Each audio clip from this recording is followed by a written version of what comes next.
মনে রাখবো আব্বা, আমি যত কথাই আমরা বলি, হেদায়েত মূলত আল্লাহর হাতে, পরিবর্তন মূলত কার হাতে? আল্লাহর হাতে। এটা নবীজিকে আল্লাহ আগে বলে রাখছে, বন্ধু দাওয়াত দিবেন আপনি, লোক নেবো আমি।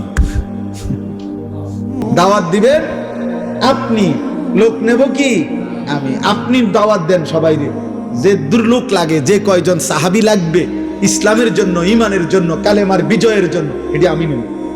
এই জন্য নবীজি আবু বকরকেও দাওয়াত দিছে, আবু জাহেলকেও দাওয়াত দিছে, ওমরকেও দাওয়াত দিছে, আবু লাহাবকেও দাওয়াত দিছে, উসমানকেও দাওয়াত দিছে, উতবাকেও দাওয়াত দিছে, আলীকেও দাওয়াত দিছে, শাইবাকেও দাওয়াত দিছে।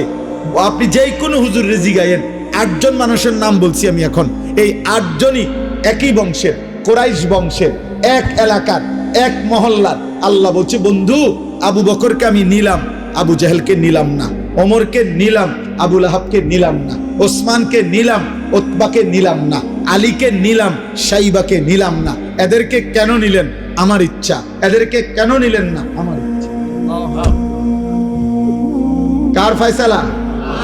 তবে দাওয়াত দেন সবাই, আমগো জিম্মাদারি এটা।